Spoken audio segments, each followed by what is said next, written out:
What would I do if I worked for your company to improve the SEO of your company? Stick with this video until the end and you might see what I would do if I work for a certain organization to do their SEO or to find improvements that can help with their SEO.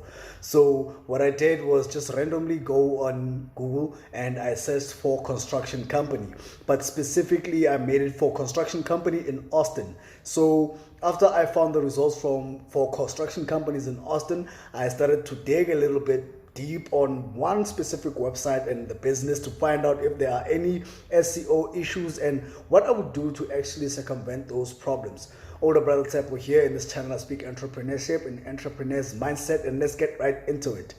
So as I said, I searched for construction companies in Austin, and the first company that I went for was Roof Claim.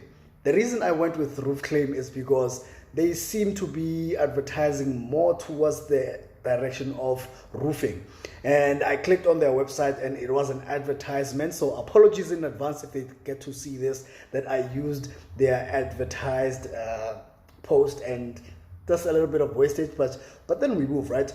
So this company actually does roofing in multiple locations in USA and close by to Austin. So I tried to find their office address and I found that it was a bit difficult to do that. And how I would have found their address was obviously on their website. And after I would do that was to do an audit of their office and how they rank in Google Business Profile. And what I would do is teleport to a certain location that is close by to their company, which you can also do with pretty much any company to see how high they rank after you search that company on Google, right? So now since I couldn't find it and I couldn't do a GMB everywhere audit, I moved on to their website to see if I could find any issues as to why are they actually appearing on Google search for construction company in Austin and they actually do a roofing company. Now they might possibly get customers when they get the intent of somebody who is ready to buy a certain service, and if that person who's looking for a construction company actually needs roofing as well, they could possibly use their company. But in my humble opinion, I believe that they are experiencing a little bit of ad loss. Like, this is a little bit of wastage unless they also do construction, which I didn't really go fully into their websites to see the other services that they provide. I went through their blog site and then I saw that they've been talking a little bit about roofing. So this company really is about roofing, and the name of the company is Roof Claim anyway. So what did I do?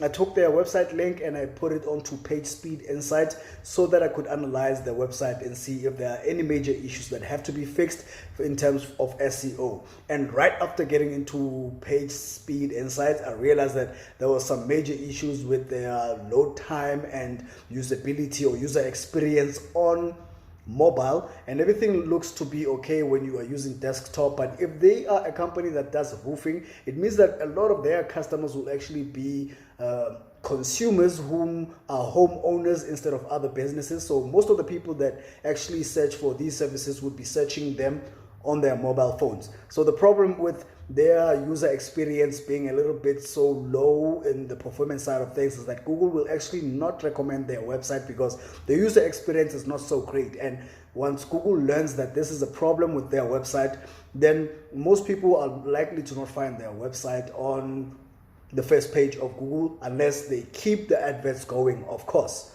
And another thing that actually makes them not to appear on the Google Maps is the fact that they have so many locations, so many offices, so they cannot properly optimize for all of these locations because it will be the same name, different locations, and to Google that would seem like it's duplicates of the company, and therefore it's a little bit difficult to rank a company like that. But it is possible, as you may have seen with major restaurants like a McDonald's. If you search McDonald's, if there are 10 McDonald's nearby you, or if you search a fast food joint, a McDonald's will always appear depending on where you are when you are searching. So the location doesn't really affect that much your ranking on Google Maps if you do it properly, the SEO, if you do the SEO properly.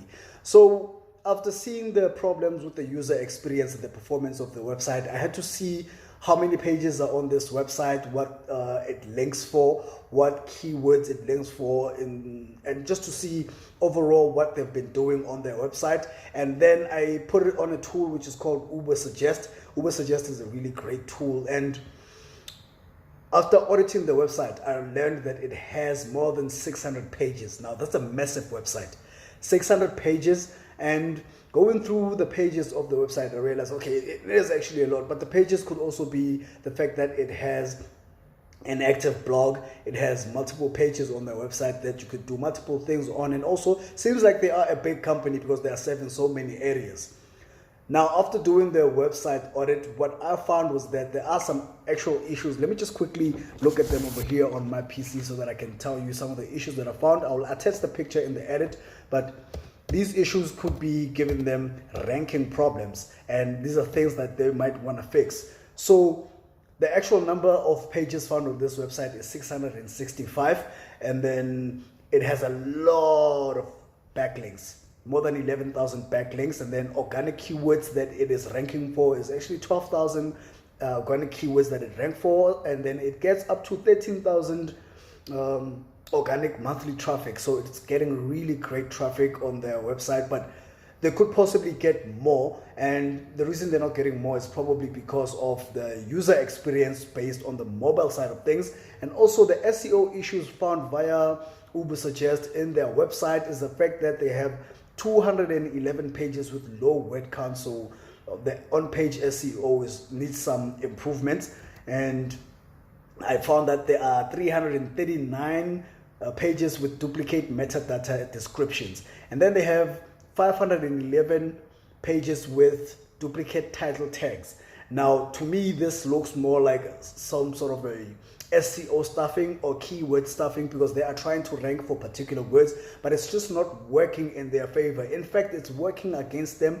As much as they have such a big website, they are stuffing. These look like black hat methods, and I'm not sure if they're doing black hat methods or white hat methods, but from the audit that I've done, which is not really a deep audit on their website, it seems that they may be doing a little bit of black hat and Google is not ranking them. So in total, it has almost 1,500 SEO issues that were discovered on the page. So what would I do if I worked for this company? The first thing that I would do actually is to go onto their website and fix their SEO issues, because those could be the main problems that they are not ranking on the first, second, or third page of Google searches, depending on where you are close by to their office. And after fixing those issues, I would also fix the page speed problem, because that is a huge one. If the page speed is so low as 3 seconds upwards, the page speed is too high, it's too low. If it loads for 3 seconds before you can see everything on the website, then it's a problem. The recommended speed is actually 2.5 seconds. That means that the user experience is good. So then that would be the other problem that I fix on their website. And then obviously I don't want to go a bit more deep into the problems that I saw on this website, because I don't believe that it would be fair. Somebody might be seeing this video and they actually do the things that they don't do to ensure that they rank higher. But with the little problems that I've spoken about in this video, I would actually tackle those problems first before going any further. In terms of their content, it seems that there are some good content on their blog site, for example, but I'll do a little bit of editing on those blog sites to ensure that they rank for the right keywords. And talking about the adverts, they appear on the first page of Google when you are searching on the adverts, and the company is about roofing, but I searched for a construction company. What would I do to ensure that this doesn't happen to them, unless it is something that they plan for? But in my opinion, I don't believe that they wanted to rank for construction companies in Austin. They would rather rank for a roofing company in Austin. So what they would have to do before they do their Google ads is do proper keyword planning and do proper keyword research via the Google platform, which will show them what is viable for them to actually rank and get more eyes on their website, more eyes on their Google advertisement, and just exclude some of the keywords that they wouldn't want to actually rank for, or they wouldn't want to show for with their Google ads, because that would be giving them ad wastage. And when it comes to ad wastage, it doesn't matter that I'm a person who clicked while searching for a construction company. If I clicked on the website and that's not the type of customer that they were looking for, Google is still taking their money. If they have a big budget, it's fine, but I don't think that even with a big budget, you are looking to just rank for things that you don't actually want to sell for and experience that wastage. That is it with this video. I'll see you in the next one. Watch this one over here.